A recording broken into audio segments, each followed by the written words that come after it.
The body of a man was found in the lake early this morning. The suspect was apprehended.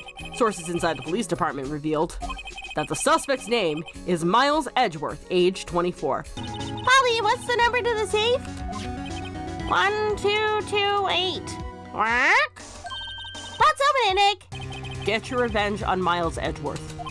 It also says this is your last chance. Now is the time to get revenge on the two men who ruined your life. This is Von Karma's handwriting. I am sure of it. I used to see it all the time on court reports. What? But that means the one who told Mr. Yagi to kill was... Correct. Manfred Von Karma himself. He is a perfectionist in all things. In court, in his personal life, he is obsessed with doing everything perfect. Thank you for taking the trouble to bring it to me. You've saved me from a lot of needless hassle. Nick, run! Oh, fuck. I couldn't stop him. I'm useless. I'm no good as a lawyer or a medium. I can't even call my sister. I wish I hadn't woken up at all.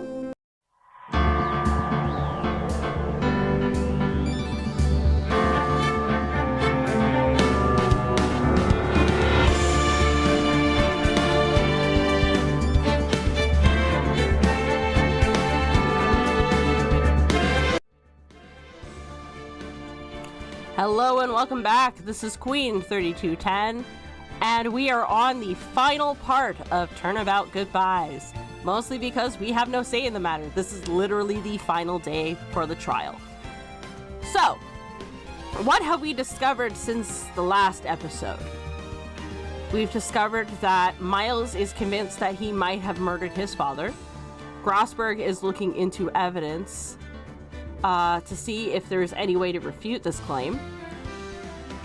Phoenix and Maya just got electrocuted, and all of the evidence from the DL6 as well as the letter from the safe has been stolen. However, Maya was able to rescue, in a very clutch move, the bullet that was taken out of Gregory Edgeworth. So, if this will help us, here's hoping that it will, but I have no clue how. And we won't find out until we jump into this episode. So let's do that. December 28th, 9:51 a.m., District Court Defendant Lobby number 2. This is it. Judgment Day. Today, things are going to get settled at last. A lot of things. What's the big idea? Sorry, Nick. I only touched your shoulder. I guess the shock hasn't worn off from my run-in with the stun gun yesterday. Anyhow, today's the last day of the trial. Good luck, Nick. Yeah. Thanks, Maya. Edgeworth's looking glum as always. Hope Von Karma doesn't push him too hard. Whoa! What are you doing? So sorry. I'm sorry. I just thought I'd cheer you up with a pat on the back. Maya, maybe you should go outside and discharge? Right. Good idea. Try not to electrocute anyone on your way out. Whoa, yeah, pal! Ugh. What's gotten into that coil? Detective Gumshoe. Morning, Mr. Edgeworth. Good morning. How did it go, Detective? Have no fear. As promised, I've captured a runaway caretaker. Just brought him in. Took all night, pal. Thanks, Detective Gumshoe. You must be tired. Actually, after that shock I got on the way in, I feel pretty good. Yagi says he's forgotten his own name. But that has to be a lie. Why would he want revenge on Edgeworth if he couldn't remember his past? He does remember. And I'm going to prove it. December 28th, 10 a.m. District Court, courtroom number 3.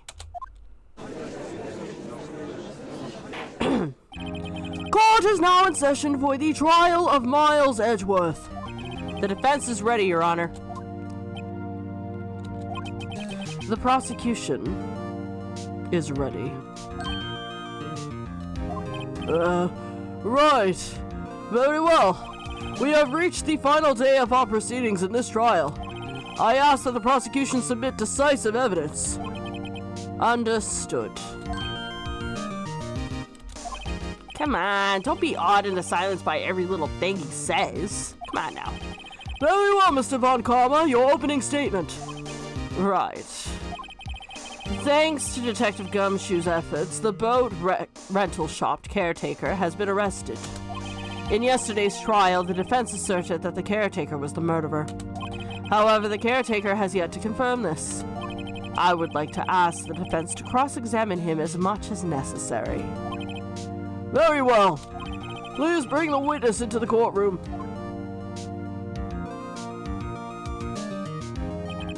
Ladies and gentlemen of the court, I believe you all remember our witness. He lives in the boat rental shop in the lake from where he witnessed the incident. In addition, he has currently lost memory of his name and identity. Witness? Why did you run away yesterday? The witness has not running away, as he will now testify. I see. Very well, please begin your testimony.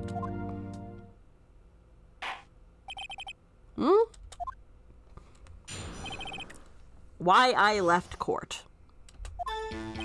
I'm really sorry about just leaving yesterday like I did. But I wasn't running away or nothing. I went to buy some food for Polly, see? Figured I got nothing to do with this incident anyhow. I did need one of them motive things, right? And I don't got one. So my testimony yesterday stands as it is. Very well. Let's begin the cross-examination, shall we? He has to know his name. Yanni Yogi. You're Yanni Yogi, and I'm going to prove it.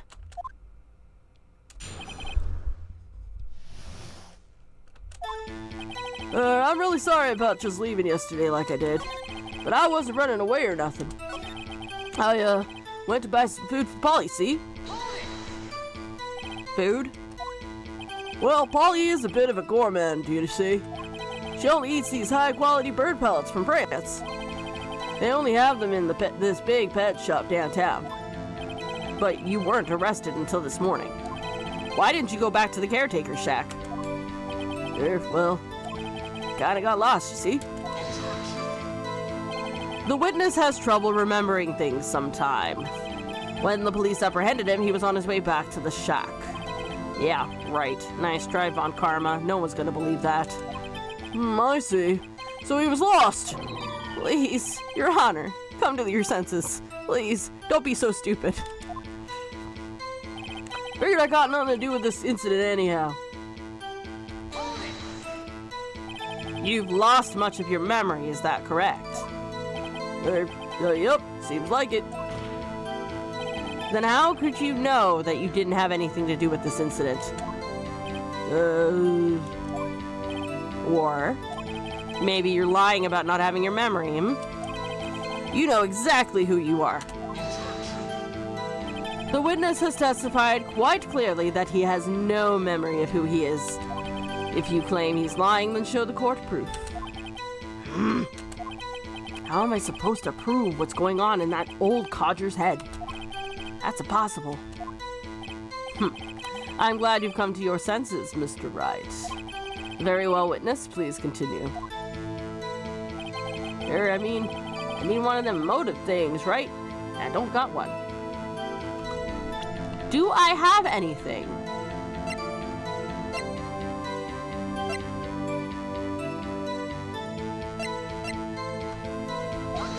No. I can already tell it's wrong. I don't see anything contradictory. Really? Objection overruled. Try to think before you make accusations, Mr. Wright. Fuck. That didn't go so well.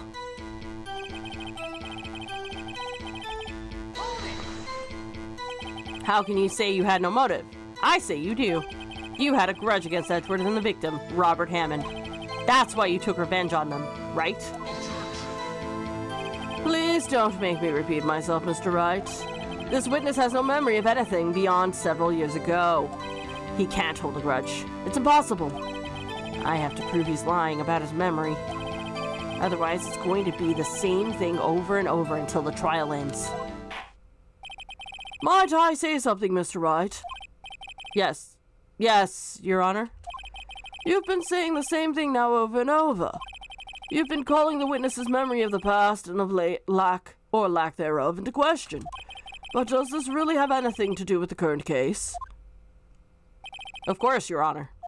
The witness has said he has nothing to do with this case and no motive.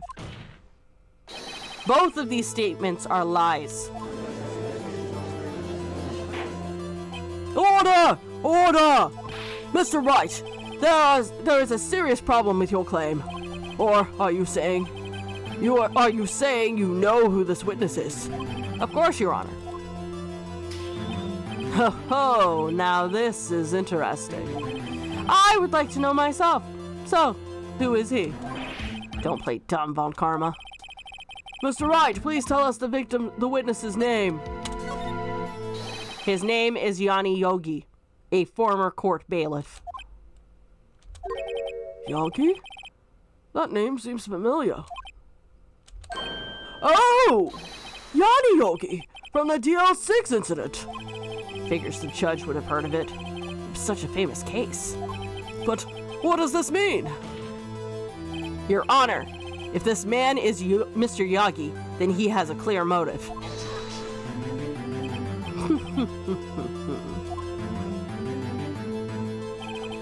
Jumping to conclusions again, Mr. Wright. This witness is Yanni Yogi? Fascinating. However, how do you propose to prove this to the court? This is a court of law, as you may recall. You need proof. And allow me to repeat once more that the witness has lost his memory. This is it. I have to do this now. If I can't prove he's Yagi right here, right now, then I've got nowhere else to go. Nick, how are you going to prove it? How can you prove that he's Yanni Yogi? It's okay. It's actually quite simple. Your Honor, please take this man's fingerprints. Then we'll compare them to the fingerprints on the file for Yanni Yagi 15 years ago. Oh, I see. That makes sense. Huh? I'm so very, very sorry, Mr. Wright. But why? The witness has no fingerprints. Because of course not. What? What? No fingerprints? You see, before I worked as a caretaker, I worked at a chemical plant. Burned my fingers working with the stuff. Yep. Yep. Well, what? Yagi, you sneak. You burned your fingerprints to hide your past. Well, if the witness has no fingerprints, I guess we will not be able to prove his identity. No. Well, what will you do, Mr. Wright? Seems that the case has been decided. No. No! I know what happened. I know everything. I just can't prove it. But no, I can't let it end like this. I can't lose. There has to be another way. Polly! There is no one who can testify as to who this man is. No one. Nick, what are we gonna do?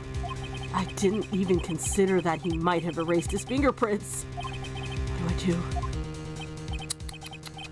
Well, Mr. Wright, perhaps you'd like to cross-examine his parrot for a little comic relief, Thank you! Yeah, very funny. You're a sore winner, Von Karma. Wait a sec. Cross-examine his parrot. Well, what is it, Nick? No, you're not gonna... Your Honor? The defense would like to take Mr. Von Karma up on his proposal. Take Mr. Von Karma up on my proposal? Exactly, Your Honor. I would like to cross-examine the witness's pet parrot. Oh, order! Order! Well, what do you think, Mr. Von Karma? Need you even ask? This is a farce! I object! Wait a second. You were the one who suggested I cross-examine the parrot, Von Karma. I have a right to do so, as you suggested. Well, if you're so desperate, then please be my guest. Of course, should you go through with this, and nothing comes of it, then I hope you're ready for the consequences. Nick, this is crazy. Well, still want to go through with your little game? Yup. Let the parrot take the stand. I will cross-examine her, Your Honor. This is the most ridiculous thing I have ever heard. Von Karma's rigged every person's testimony, every piece of evidence, except the parrot. She's my last chance. At least, I think so. Bailiff, bring in the parrot.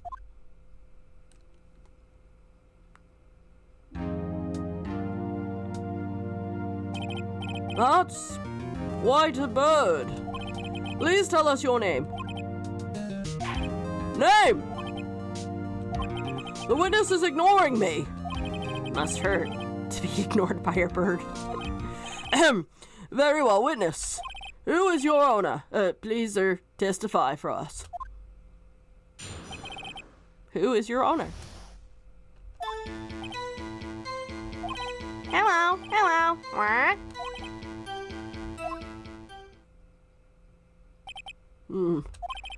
Certainly the most concise testimony we've had so far. Very well, begin your cross-examination. Right. What are you gonna do, Nick? We have code words. We can use them. I don't know. What do we do, Maya? Hello,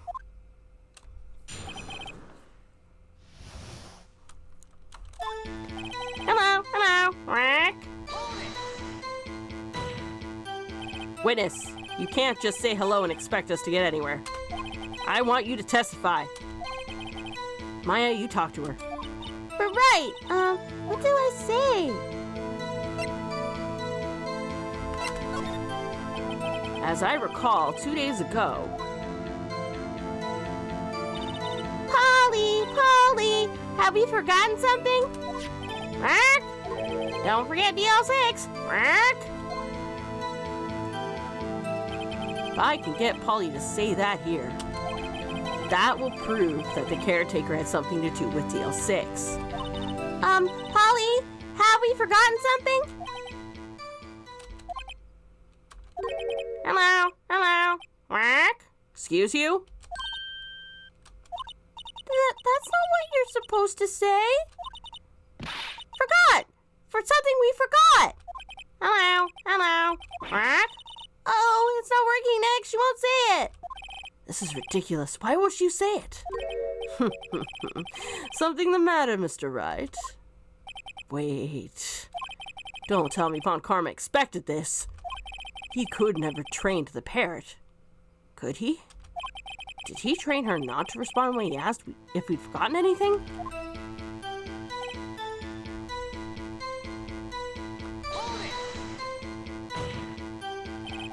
Witness, you're here to speak. You must speak to me.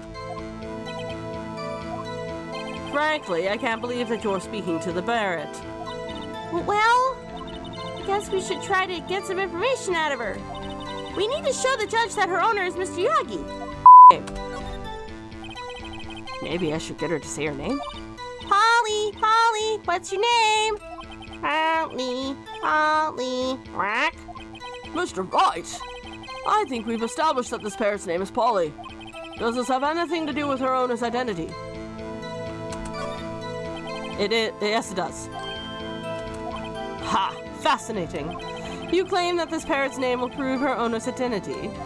Then show us the proof. Nick, don't you think you're taking the bluffing a little too far? Listen, we're not here to answer the question of who is the caretaker.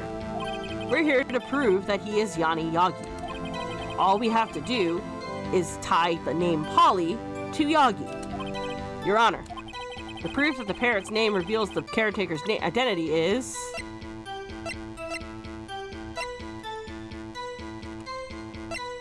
Fuck. A few moments later. The DL6 case file? That's quite a large file you have there. Which page is the proof of this, huh? Show us or stop wasting our time. Very well, Mr. Wright. Please show us the page. Where in this file is the information connected to this parrot's name? Suspect data. It's on the suspect data page. This page has all the information about Yanni Yagi. Right after he was arrested, his fiancée committed suicides. Or died by suicide, see? Indeed it does say that, yes. What was his fiancée's name? Polly Jenkins. Polly! Exactly, Your Honor. He wanted to remember the name of his fiancée, who died by suicide. That's why he named his parrot after her. I see. I guess that is possible. But a mere coincidence, that's all. My granddaughter has a dog she calls Phoenix. Well, Mr. Phoenix Wright, does that make you my granddaughter's fiancé? She's only 7 years old. Indeed.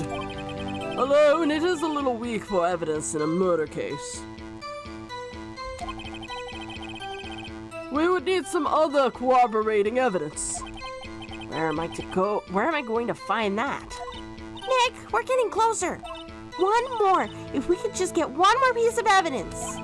Right. But what?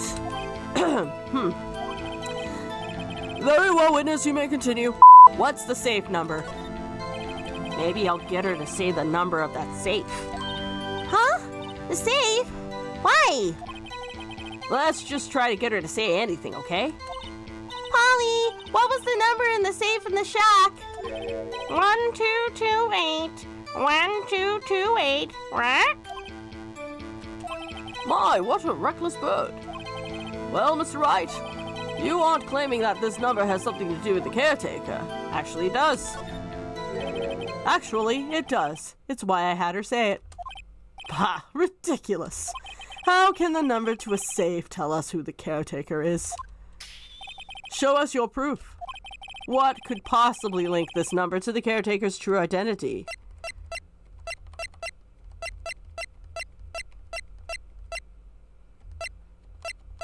DL6 incident.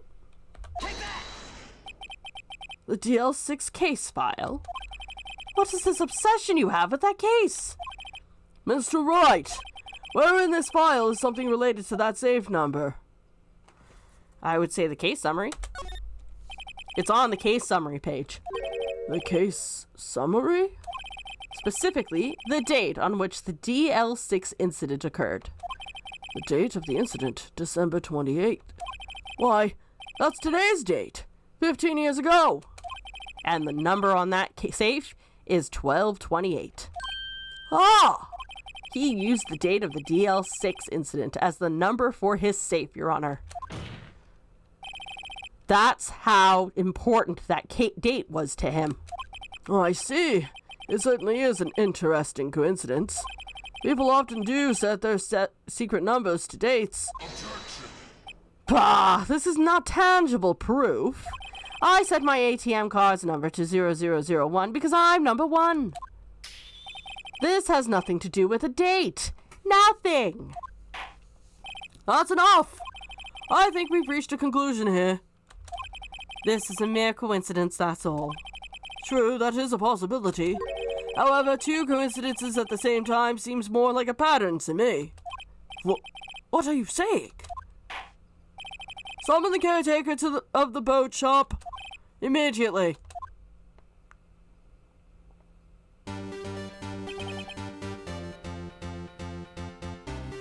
Witness, tell us your name. Well, wait. This witness, he doesn't remember. No, it's okay.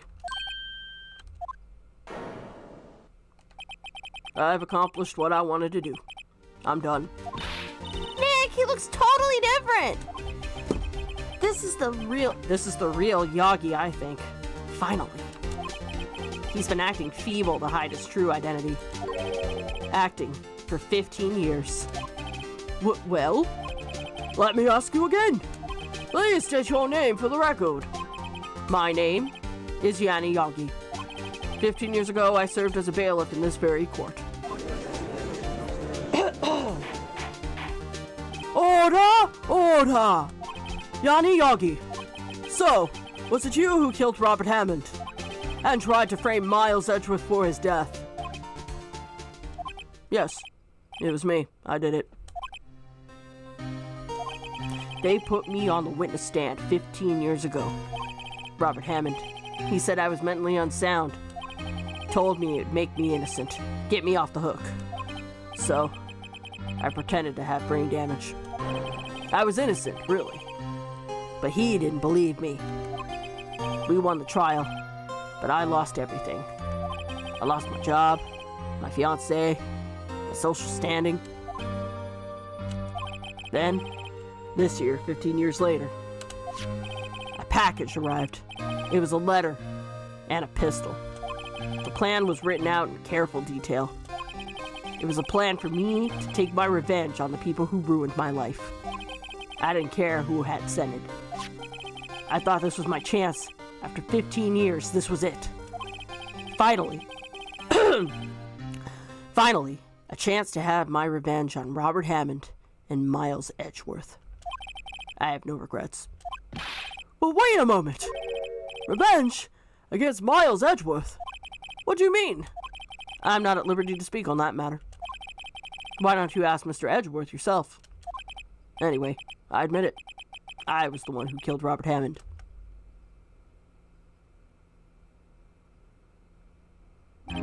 Von Karma, where is Mr. Yogi? Under arrest, Your Honor. I saw no room for error in his confession. Then, the defendant, Miles Edgeworth, is innocent. In this case, at least. Very well. Will the defendant please take the stand? There are a few mysteries left unsolved. Still, you are cleared of suspicion for this particular case. So I would like to pass judgment on the murder of Robert Hammond. Any objections?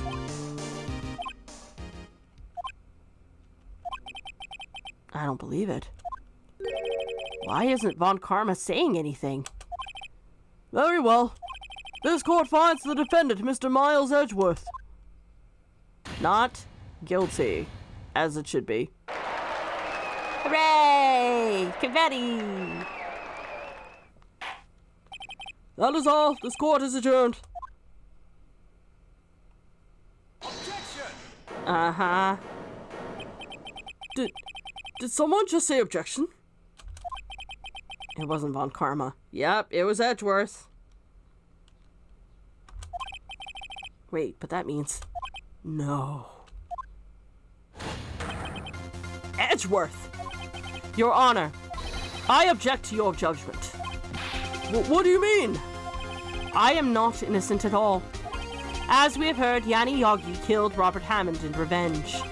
But revenge for what? Nick! Edgeworth is trying to confess. He's going to say he's guilty. He's going to tell them he was the murderer in the TL6 incident. He's going to tell them he killed his own dad. Uh-oh. What do I do? That is a good question. What do I do? I mean... what do I do? A few moments later. You know what? I'm gonna trust in Edgeworth. I believe he's innocent, and I believe he's doing this for a reason. No. I'm sure Edgeworth thought about this one long and hard. This isn't my place to interfere. Nick, are you sure? There's nothing we can do about it. This is his problem now.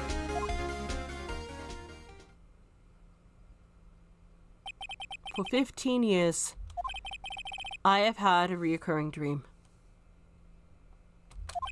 A nightmare. It's only a nightmare. That's what I told myself. But now I know it wasn't a dream. Yanni Yagi wasn't the killer. You mean in the incident where your father died? From the distance of the shot, it wasn't suicide either. Everything was as clear as day. The murderer, the criminal in the DL6 incident, it was me. Your Honor, I confess my guilt. I am guilty for DL6, the statute of limitations of which runs today. The culprit is me. Order!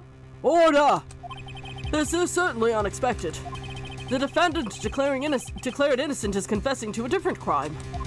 A crime for which the statute of limitations runs out today. I'm not really sure how I should deal with this. Bah! It's obvious. We hold a trial, right here, right now. We try this man for his crime of 15 years ago. Dude, he was fucking 9 years old. What the fuck?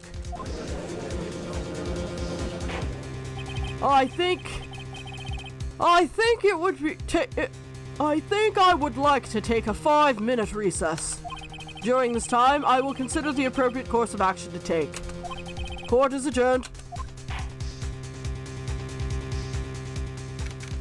December 28th, 2:24 p.m., District Court, Defendant Lobby Number 2. I'm sorry, Wright. I've just wasted all of your effort. Aww, look at the big log. Mr. Edgeworth, I just don't believe it, sir. I mean, you kill your dad? I didn't want to believe it myself, Detective. But it's the truth. I deserve to be punished. Murder is murder, no matter what the circumstances. This is crazy! Just crazy! Nick? What are you doing? Huh? Oh. I was just reading through the court record one more time. I'm getting my case ready. Your case? For what? Huh? Isn't it obvious? I'm gonna prove that Miles Edgeworth is innocent. What are you talking about, pal? He just admitted to it. He confessed that he did it in court. I'm sorry, Edgeworth, but I don't believe your nightmare. What? It's just a dream. It's not real. The truth is right here in this court record. In any case, tighten your belts. The real fight's just beginning. I'll prove you're innocent. Trust me. Right.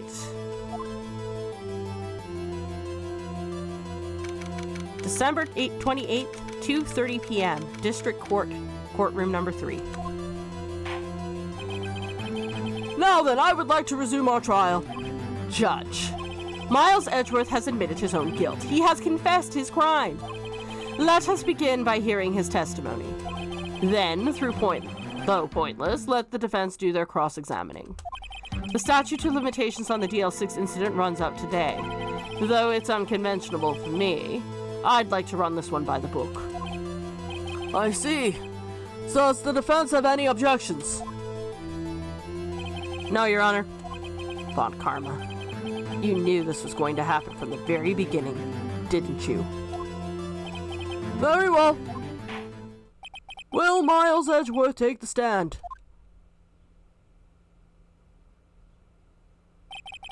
Will the witness state his name and profession? Miles Edgeworth. I am a prosecuting attorney. Mr. Edgeworth. 15 years ago, you mistakenly killed your father, Gregory Edgeworth. Is this correct?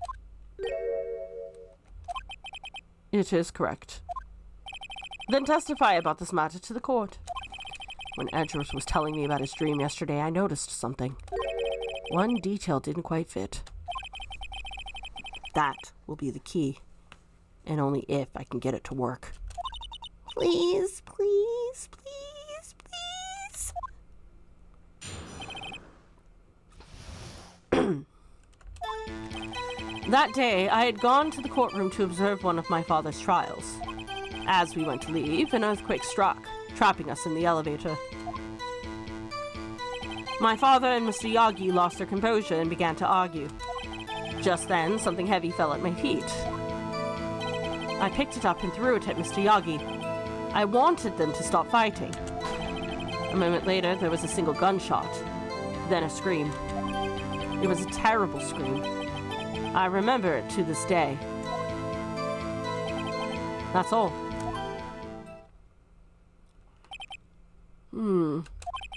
And until now, you thought this memory was a dream.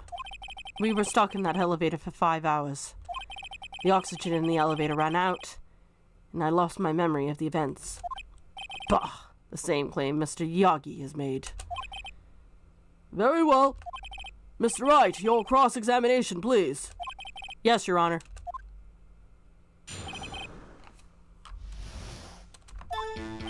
That day, I'd gone to the courtroom to observe one of my father's trials. What was the trial your father was involved in that day? I don't remember things very clearly. Only 2 things. I know my father lost, and Mr. Von Karma was the prosecuting attorney. Mr. Von Karma, you were handling that case? It was 15 years ago. I don't remember the details. That was when Edgeworth pointed out the problem in Von Karma's evidence. As we went to leave, an earthquake struck, trapping us in that elevator. So there were 3 people, including yourself, trapped in that elevator. Yes, myself, my father, and Yanni Yogi. We were fine at first, but then as time passed and no one came to help, my father and Mr. Yagi lost their composure and began to argue. What did you do then? I was a 9-year-old boy at the time. What could I do? I was scared, trembling in the corner. But then, just then, something heavy fell at my feet. What was it? A pistol. I assumed it was the bailiff, Yanni Yagi's. The safety must have come off when it fell from his holster. And you picked it up. What happened next? I picked it up and I threw it at Mr. Yagi. I wanted them to stop fighting. Did you know it was a pistol when you threw it? I think I knew. I knew it was dangerous, but the air was getting so thick, I panicked. So you're saying that you threw the pistol at Mr. Yagi? I was in a daze. A moment later, there was a single gunshot, then a scream. The gun fired once? Yes. I think after I threw it, I lost consciousness. Since then, it echoed in my head every day. That gunshot and that horrible scream. The scream. It was a terrible scream. I remember it to this day. To this day? Yes, I can practically hear it now. I doubt I will ever forget that scream as long as I live. There it is. One part of that testimony clearly contradicts the evidence, but I don't know what it means. I'd better find out quick.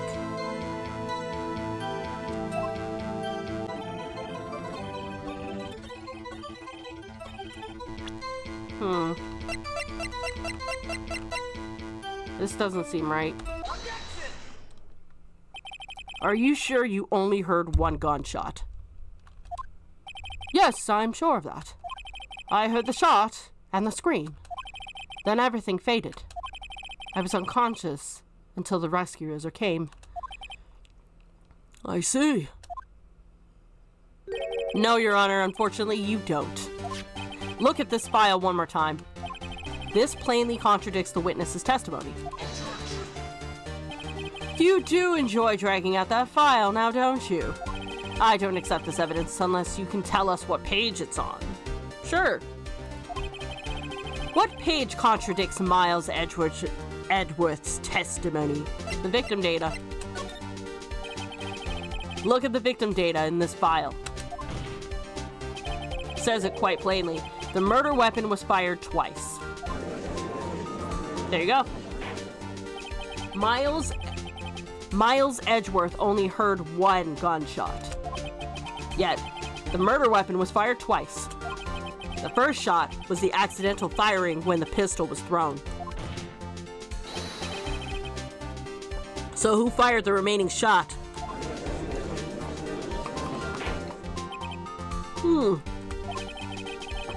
Was there perhaps another shooter who fired that second shot? Your Honor, I'm sure you're aware. This incident occurred 15 years ago. The evidence is dated. The pistol did fire twice. However, we do not know when that second shot was fired. It might have been fired the day before the incident. There is no proof that the second shot had anything to do with this incident. What? I see. You do have a point, Mr. Wright. The murder weapon was fired twice, as we have heard. One of those shots was fired by the defendant, a boy at the time. Do you have any proof that the other shot fired had something to do with this case? Hell yeah. Your Honor, I think I will be able to show you proof. What?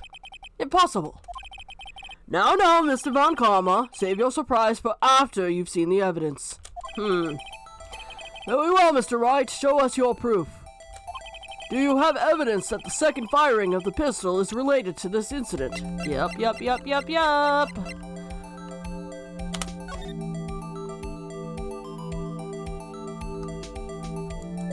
Wrong button. Look at this photograph.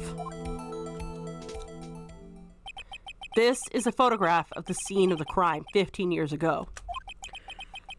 I can see the victim lying there is Gregory Edgeworth. This proves the murder weapon was fired twice at the time of the incident. This photo proves it. So let me get this straight. This photo proves 2 shots were fired. Where? Your Honor, please get a clue. Show the judge the contradiction in the photo. I mean, it's pretty obvious. This guy needs glasses. As should be obvious, the contradiction is here. Oh, I see. A bullet hole in the door. Your Honor, Gregory Edgeworth was killed by a shot from the pistol. Yet, there is also a bullet hole in the elevator door. We also know that the murder weapon was fired twice. Thus, someone other than Edgeworth fired that second shot. Order! Mr. Wright, what are you driving at? It's simple, Your Honor. At the time of the incident, 2 shots were fired. One went into Gregory Edgeworth's heart. The other hit the elevator door. Remember that the defendant lost consciousness after the shot he fired rang out. In conclusion, we must agree that the second shot was fired by someone else. Mr. Wright, but who could that someone else be? The murderer, of course. I knew I should have stepped in before your wild fantasies got out of hand. Mr. Wright, look once more at the DL6 incident case file. Look closely. Try the case summary page. Case summary? That's on page 1. Look what is written there. Not a single clue was found on the scene. If the pistol had indeed been fired 2 times, then the other bullet would have been discovered on the scene. He does have a point. That second bullet has never been found. Why? Because the second bullet simply does not exist. The bullet that claimed Gregory Edgeworth's life was the one fired by his own son. That is the truth of this matter. The whole truth. It was undoubtedly something else that made that bullet hole in the door. Order! I will have order! Mr. Wright has proven one thing to us quite clear. That the murder weapon was fired twice at the time of the incident. However, as Mr. Von Karma says, the second bullet fired was not found.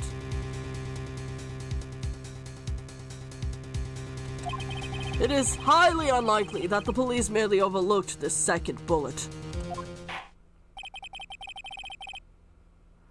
So, all we have is a single bullet fired. I'm afraid I have to discount the defense's claim. I praise the judge for his wisdom in this matter. Gah! How did this happen? I don't believe that the second bullet didn't exist. Was I wrong? Have I been wrong about this whole incident? What are you doing, Nick? Why aren't you raising an objection? I'm sorry, Maya. What? It looks like I was wrong. Nick? If the second bullet wasn't there, then all of my conjectures are for nothing. No. But you said you'd do it, Nick. You said you'd get Edgeworth declared innocent. I'm sorry. It's just, when I saw the photograph, I thought that 2 shots had been fired. I was so certain of it. I thought I'd won. I thought there was another person, someone else who fired the killing shot. But now, I was wrong to think it could be that simple. This case has stood unsolved for 15 years. Nick? Well, it seems that we have finally cleared up this incident. Only 1 bullet was found at the scene of the crime. That shot was fired by Miles Edgeworth. Precisely. I would like to ask one thing of Miles Edgeworth before passing my verdict. Have you been paying attention to the trial so far? Yes, Your Honor. Do you have any objections? No. No, I do not. So you killed your father, though that was not your intention? Yes, I did. Oh no. He's accepted the guilt. Very well. The statute of limitations on the murder of Gregory Edgeworth runs out today. Therefore, I must pronounce a verdict on the defendant today. Right here. Right now. Right now. Indeed. Does anyone have any objections? I've been here before. It's just like my first day in court. There's so many things I know I should be saying, but my mind's gone blank. I can't find the words. Mr. Wright? I really want to object, but I don't know if I can.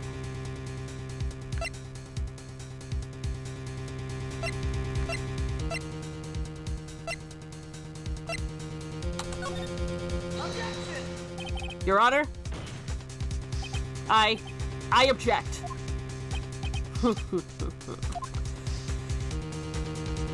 Mr. Wright, on what grounds do you object? Oof. Nick? I don't know. His case is perfect. Oh no. Ah! It must exist. A second bullet. But what? What did you just say? Nothing. A second bullet must exist. But where? Someone took it. Seems waiting is not going to produce us any answers from Mr. Wright. Wait, Your Honor. There's a second bullet. It existed. What? But we've just heard proof that it did not exist. I realize that, Your Honor. I'm really grasping here. It's just someone took it from the scene of the crime. That's what happened. But who? The murderer. The murderer? Then tell us just who is this murderer? I'm still thinking about that one. So the criminal took the second bullet. But why? Huh? First of all, how would they have found it? It's not easy to find a stray bullet, Mr. Wright. Was there some pressing need for the murderer to search for that bullet? The murderer didn't need it, I guess. Why would the murderer have spent the time to look for that stray bullet? I haven't got a clue. What's wrong, Mr. Wright? Bah, the murderer had no reason to take that bullet. You don't want to admit it, but it's true. Had to take it. Had to take it? The murderer? What does that mean? You're thinking too normal. Think crazy.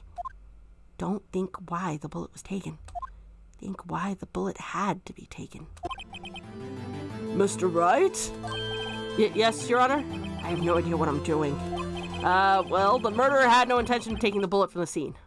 But, the murderer had to take that bullet. Had to, Mr. Wright? What do you mean? Well, for instance, what? Maybe the bullet, hit the murderer. The bullet hit the murderer? Just saying, for instance. I mean, if it hit you, you would have to take it with you. Wouldn't you?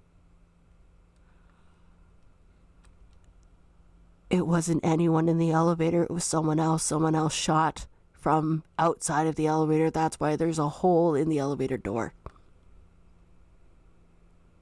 Fuck. Next, the game's gonna go real crazy and say it was karma. That'd be fucking hilarious. It's not like you could perform surgery right there. You know? Wait a sec. I was just talking off the top of my head, but what if that's really what happened? Let me get this straight. So, at the time of the murder, the murderer themselves was shot. And they left with the second bullet still inside of them? Thus leaving only one bullet at the scene of the crime? Yes, I guess that's how that would work, yeah. But there's a problem with that. The other two people rescued from that elevator, Miles Edgeworth and Yaniyaki, were both unharmed. So that would mean the murderer came from outside. Yes.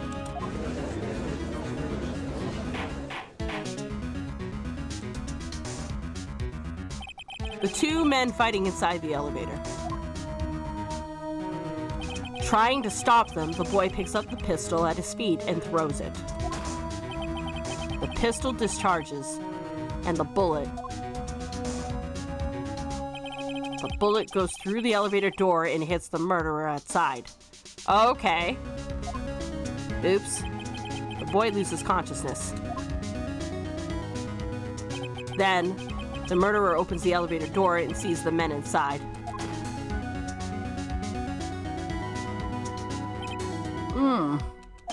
Mr. Wright, you are truly the most unpredictable defense attorney I've ever known.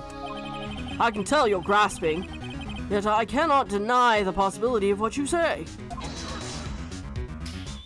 What are you saying? Deny it! Deny it! No one involved with the incident was wounded. There was no murderer. No one was wounded at the time of the incident. He's right. Can't think of anyone. Hey, Nick. Huh? I just thought of something really crazy. Crazy? Remember what Mr. Grossberg said yesterday? Gregory Edgeworth dealt a blow to his perfect trial record. Wow. It must have been quite a shock for Van Karma. He took a vacation for several months after that, you see. I was fucking kidding, game!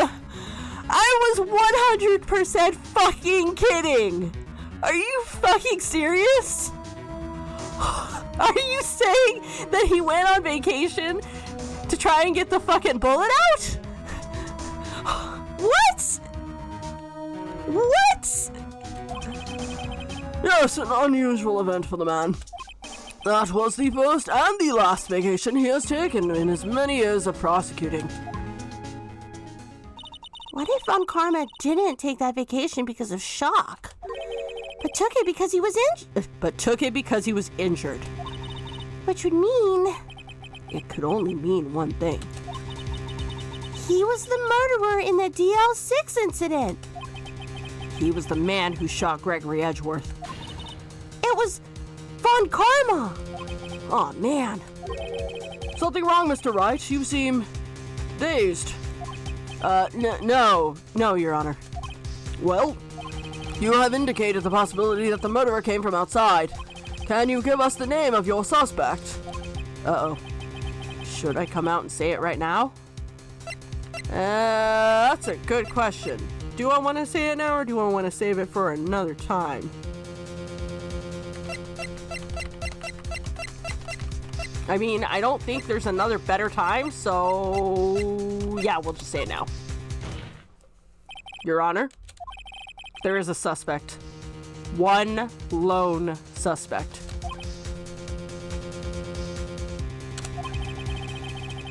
Well, this is certainly interesting news. Very well, Mr. Wright. Who is your suspect? My hands are shaking. The what? Von Karma. Von Karma?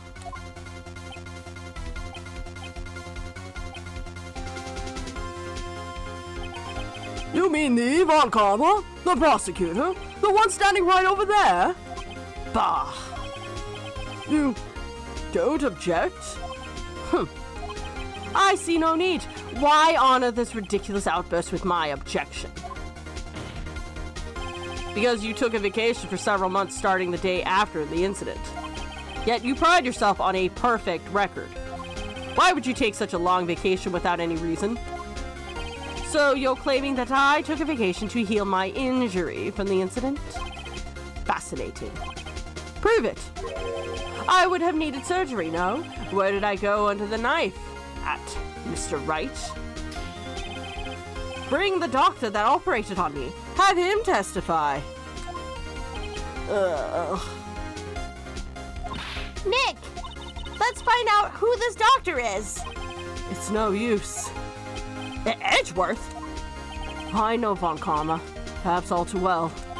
He's perfect. He wouldn't leave clues. He probably didn't undergo surgery. That would leave a doctor as a witness. Oh.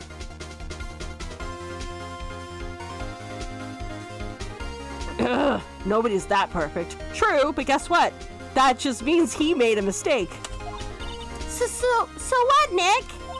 Did Von Karma pull the bullet out by himself? That's insane. Nah, he couldn't have. You can't just pull bullets out yourself. Wait. What does that mean? You have the metal detector still, dum-dum? That bullet has to be somewhere, but where? Well, Mr. Wright, can you produce evidence to prove that I was shot? Yep. All right, Von Karma. I'll prove it. And I'll even use evidence. I know how much you like it so much. But what? The evidence that proves that Von Karma was shot is... Von Karma is perfect. He wouldn't risk injury, leaving an evidence trail. So then, I ask, where is that bullet now? I think it unlikely that Von Karma performed surgery on himself. You don't mean... I do. He risked his life keeping that bullet inside. There is the possibility that the bullet is still inside of Von Karma. Is that even possible? For all these years? Well, there's one way to find out. We could use this metal detector. Well, Von Karma, I'm gonna run this over you and see what I find.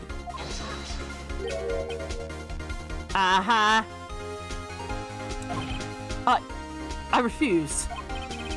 You refuse? But refusing this means you acknowledge that the bullet is inside of you still.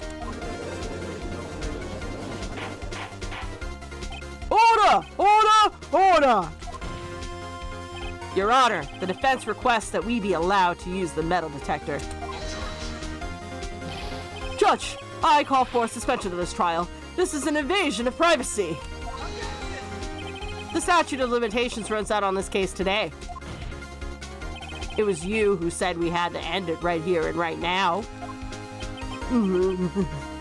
Yeah, when he thought that Edgeworth was going to go down for it. Enough! I permit the use of the metal detector. Mr. Von Karma, you will submit yourself to testing. Nick! What does this mean?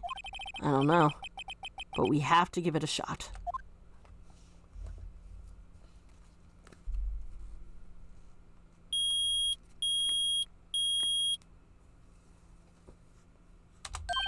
It reacted.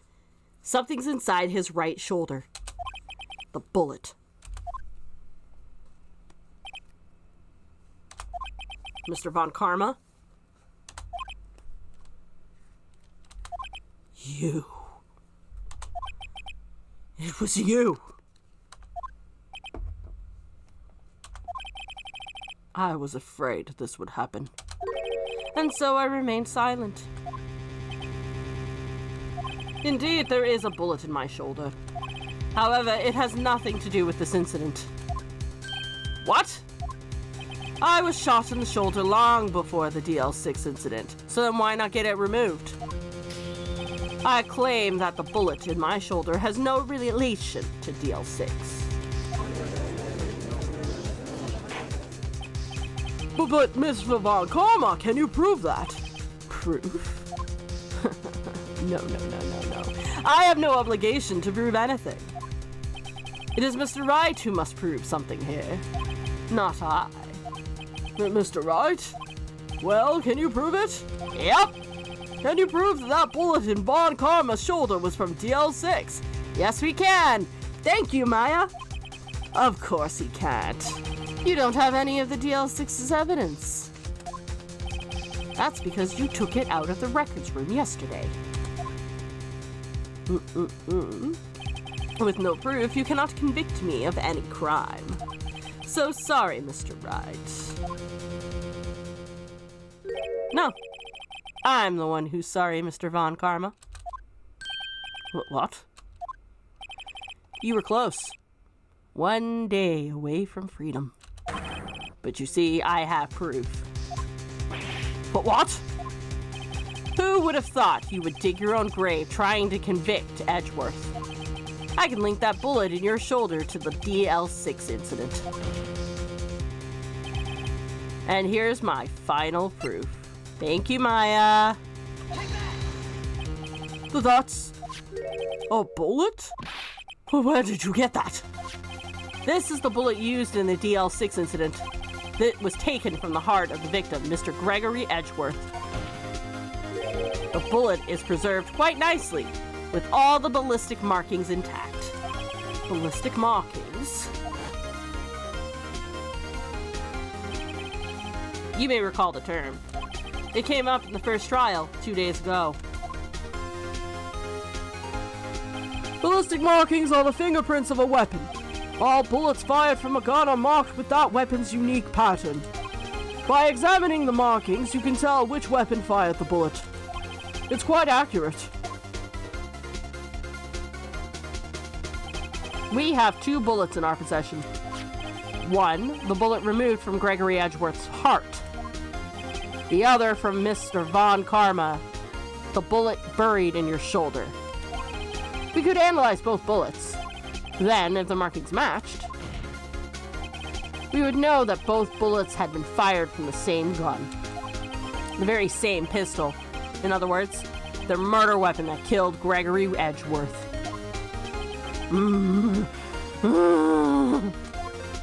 Mr. Von Karma, you will let us remove the bullet from your shoulder. Then, we'll compare the ballistic markings to those on this bullet and solve this case once and for all. Well, Mr. Von Karma? Ah! What a temper tantrum. That scream. I've heard that scream before. Wait, I know. Help! I can't breathe! Quiet! I said quiet! You're not making this any easier. Stop breathing my air! I'll stop you! Stop breathing my air! Get away! Get away from my father! Ooh-ah! It's that scream I heard in the elevator 15 years ago. Von Karma! It was you who screamed! Mr. Von Karma? Only you would dare defy me! So it was you! You and your father are my curse! Your father shamed me with a penalty on my record. And you left a scar on my shoulder that would never fade. I'll bury you! I'll bury you with my bare hands! Death! Death! 15 years earlier.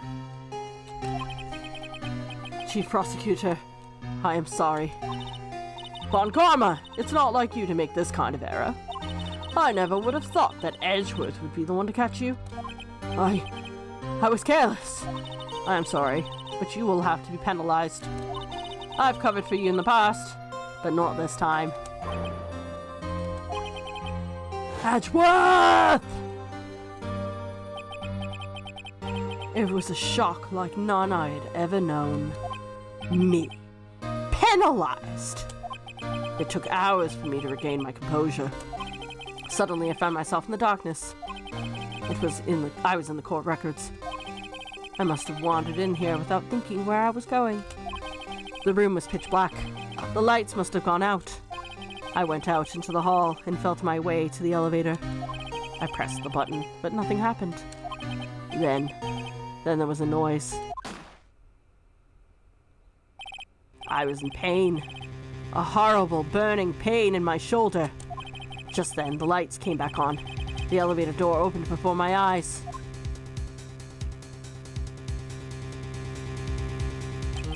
I saw 3 people inside, all lying unconscious from the oxygen deprivation. Much to my surprise, a pistol lay at my feet. I knew then it was destiny.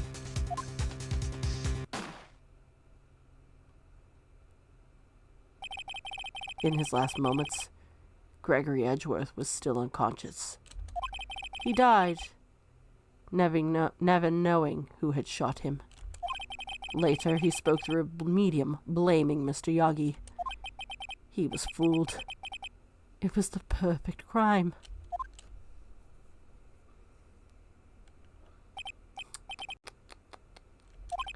Who would have thought that another man would have come to open that elevator door?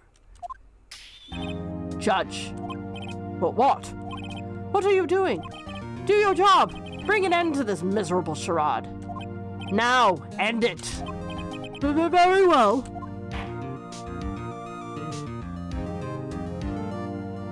It appears that we have come a very long way to the end of this maze. 15 years later, Mr. Miles Edgeworth? Yes, Your Honor. You were innocent. You are innocent. As you said, it was all a nightmare. Yes, Your Honor. This court finds the defendant, Mr. Miles Edgeworth, not guilty, as it should be. More confetti, yay! That is all. This court is adjourned. December 28th, 5:38 p.m., District Court, Defendant Lobby Number 2. Nick! We did it! Did you see his face? Von Karma looked even paler than usual. He's pretending to be all cool, but inside you crushed him, Nick. Crushed! I gotta say, I'm impressed. It was pretty close, though. I was pretty sure we'd had it. I know, I was on the verge of tears the whole time myself. But now it's all just a good memory. So, it's finally over, Edgeworth. Right. Yeah? I'm not sure how to say this. I know. Try thank you. I see. Thank you, right. You're welcome. I think you could have done better than that. Sorry, I'm not good at this sort of thing. You got a lot to learn, Edgeworth. She's got you there. Whoop! Amazing, pal! You pulled through just like I thought you would. I'll never forget this. I owe you one, pal. And tonight, let's party. Dinner's on me. Yeah, my salary went down a bit this month. Focus! See, Mr. Edgeworth? You should take a lesson from Detective Gumshoe. That's how you say thank you. I see. Whoop! I feel foolish. Don't worry, take it a little at a time. You'll get used to it. It's been 15 years since I've seen Edgeworth this unguarded. Hey, y'all! Lana! Y'all were great in there. Thank you. Yo, Edgeworth, congrats! Thank y'all very much. I knew you were innocent from the start, of course. Just look at you. You wouldn't stick your hand in the cookie jar even if no one was there. You were the witness on the first day of the trial, weren't you? Yeah, well, let bygones be bygones, eh? Speaking of which, what are you doing now, Lotta? who, me? I went back to college. Gave up trying to be an investigative photographer real quick. Really? That's too bad. Huh? Isn't that the hot dog guy from the park? Huh? It's over, Nick. My life is over. Why the sad face, Larry? What happened now? Oh, Nick, I'm not long for this world. You don't look sick. Keontae dumped him. It's Keontae. She's gonna live in Paris. Paris, Nick. She's leaving me behind. Should have seen that one coming. I did. Yo, Edgy, there you are. Yes, here I am. Congrats, Edgy. Here, little gift for me in celebration. Celebration? That's unusual for you. Harry Boss, you come along tonight too. My treat, pal. Huh? Thanks. Looking forward to it. Yo, Nick. That's the suit that questioned me. When he says treat, that's not believed talk for prison food, right? Right? I think you'll be fine, Larry. Right. Yeah? What's up? That envelope that Larry gave me. It's got money in it. Well, yeah, that's not that strange. People give money away to celebrate sometimes. It's $38, right? Huh? What a weird amount. I mean, it's not a little, but it's not a lot either. Oh my god, it was the Butts! The Butts totally stole that money. $38 exactly? Nick! Wasn't that exactly the amount of lunch money that was stolen from Mr. Edgeworth in school? $38? No. No! Larry, it was you? What are you so surprised about, right? Huh? Larry was absent that day from school, right? but that doesn't automatically rule him out as a suspect. What? Think back to that day 15 years ago. Larry took the day off, but he was bored, so he came into school anyway. Then he saw the money lying there, and, well, the rest is history. I never was good at history. Wow. Edgeworth, you didn't know, did you? I suspected. I just couldn't picture Larry protecting you like you did that day. Everyone else was saying you did it. The whole class was against you, remember? Yeah, too well. Right, you may not know this, but we used to have a saying back in school. When something smells, it's usually the butts. I never thought Edgeworth would ever say anything like that. That's kind of great. I know. Really, right? I'm surprised you didn't figure it out. Well, this sure is an unexpected turn of events, eh? Edgeworth?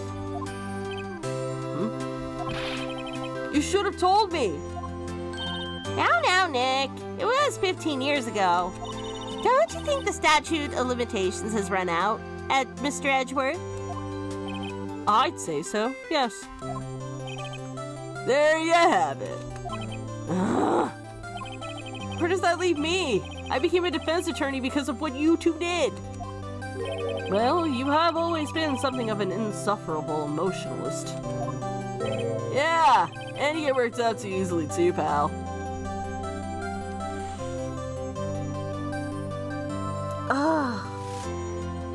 Wow. I don't even know what to say to that. To death! The death sentence to both of you. Man, if only I'd known, I'd have become a prosecutor instead. The same goes for me, only the other way around. For the longest time, I thought that I might have killed my own father. I thought I might be a criminal. I became a prosecutor in part to punish myself. If I had known the truth, I might have become a defense attorney after all. Edgeworth. Want to switch, right? Hey, y'all! Line up, I'll take a photo. Hey, photo time, let's go! And after that, dinner on me. Detective Gumshoe took us out on the town that night. We celebrated Edgeworth's newfound freedom, even though Edgeworth himself was still in detention.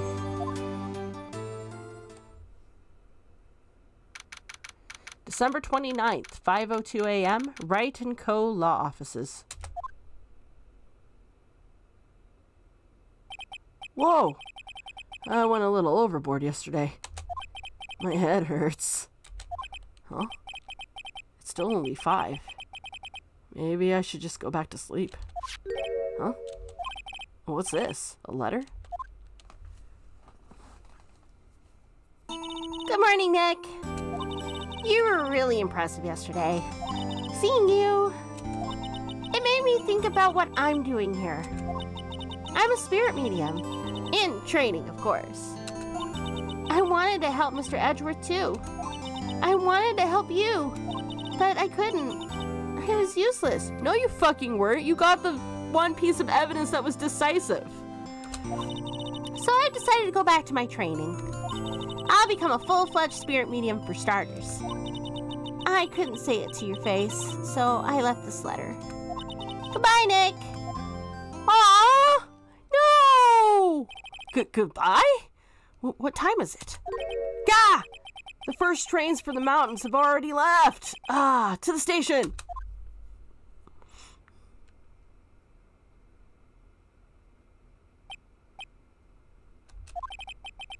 Guess I'm too late.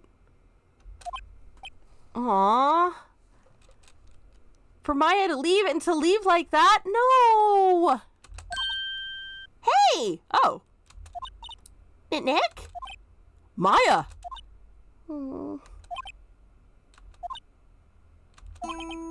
So, you're leaving? Yeah. It's hard being a spirit medium who can't talk to spirits. And I think you'll do fine without me, Nick. Be good, okay?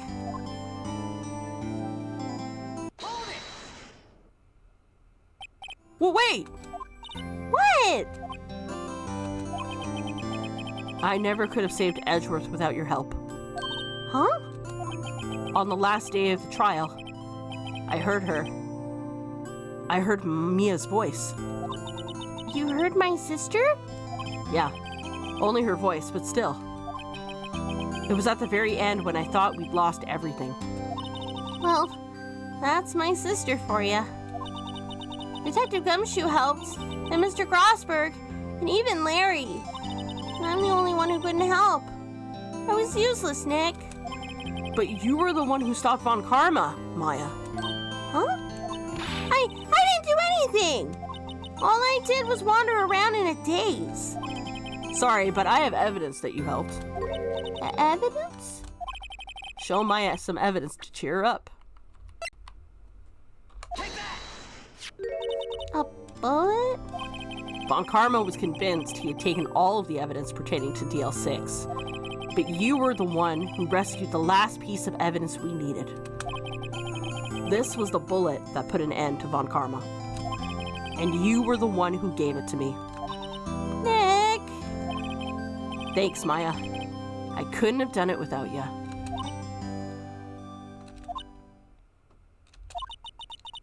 I'll be back soon. Huh? I'm going to complete my training and come back. Okay. I'll be waiting. Of course you will.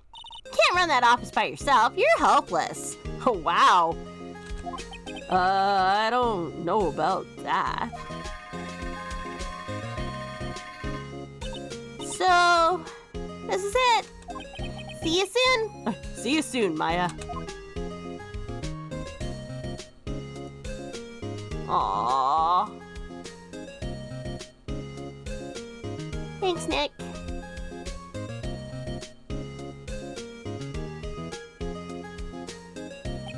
And so my story ends.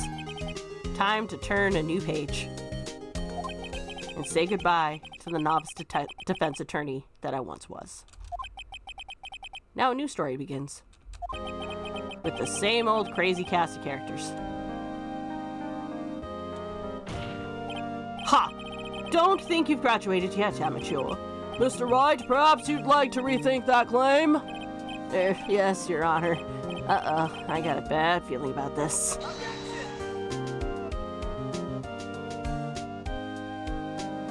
Ah, and I think we have met for the end of the first game. Hey, pal. Mr. Edgeworth came down to the precinct to wish me a Happy New Year. Talk about a pleasant surprise. Whoop! Detective Gumshoe! Then he hung his head low and went right back outside. Kinda like he was embarrassed or something. Strange, huh? I can see that, actually. That's kind of great. No, I'm not doing this. And leaves. Oh, Nick? Nah, I haven't seen him lately. Oh, me? I've been working at a cheese shop. That Missy's a nice lady. And she's not exactly what you call a cheap date, huh? Oh, she's in Hawaii right now, yeah. Oh, boy. Ah, some habits die. It's very, very slowly.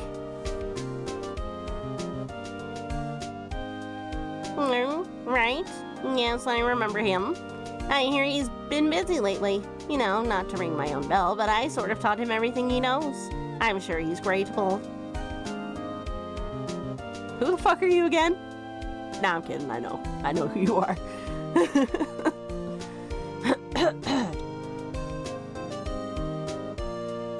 Phoenix Wright? Oh, the defense attorney of whom I wrote that affidavit for, yes. Oh, you should know I've taken over management of the Gatewater Hotel recently. You should be in the area. Please stop by. Should you be in the area, please stop by.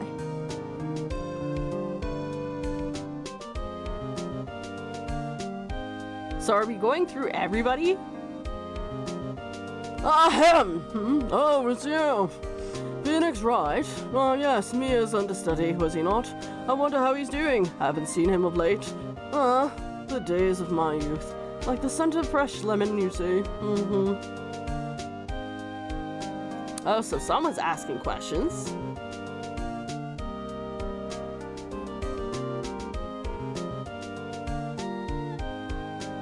Phoenix Wright? Is he an actor?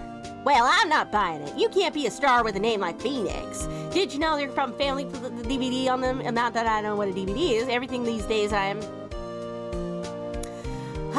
old bag. Old windbag.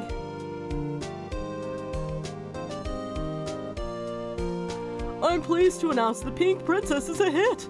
I sure owe that Mr. Wright a great deal. Oh, and I'm keeping my face out of the public eye till the show's over. Wouldn't want to ruin any kids' dreams, you know? This is nice. Getting to see what everybody else is doing at this point. Oh, I got a letter from Maya the other day. Sounds like she caught a cold standing under a waterfall. I wanted to visit, but didn't have time, so I sent her some Pink Princess trading cards. She said she can't buy them where she is. What kind of place is she living at anyway? A monastery, probably. Sucks that she caught a cold, though. Hope she feels better. Right? Who's that? You want to talk? Let's talk Pink Princess. All right. But, you know, I snuck into the studio the other day, and I saw her. The one inside the Pink Princess suit. Ugh, what a dog. It was kind of a shock for a boy in my tender age. Wow. Cody, you're a little shit. You've just reinforced my dislike for kids. Yeah, I remember, right? That lawyer guy. Huh, me? I'm in training to become a paranormal photographer. You know that picture I took of everyone? Well, just behind them, there's a ghost. For real! Now that's talent. I'm gonna be famous. Oh my god, was it Mia? Was Mia the ghost of the picture? Oh my god, I want to see that. I want to see that so bad. Game, you can't just tease that and not show me. Yes, it was! Beautiful.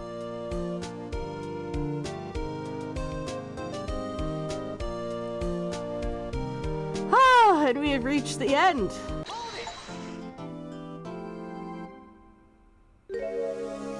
Or have we? I feel like this game just trolled me so hard. So, we managed to protect Edgeworth from a guilty verdict, prove beyond a shadow of doubt that he is innocent not once but twice, and managed to get the perpetrator, the actual perpetrator, to confess not once but twice. Also shenanigans. And it's gonna be weird without Maya. But chances are he'll probably get another assistant at some point or other. But who that person is, we won't know, and we won't find out until the next time. Because there's apparently an episode 5 that we'll be playing. So, thank you for watching. I hope you enjoyed the video. If you did, leave a like or subscribe. If not, leave a comment below letting me know what I can do to improve. And until the next time, guys, ciao.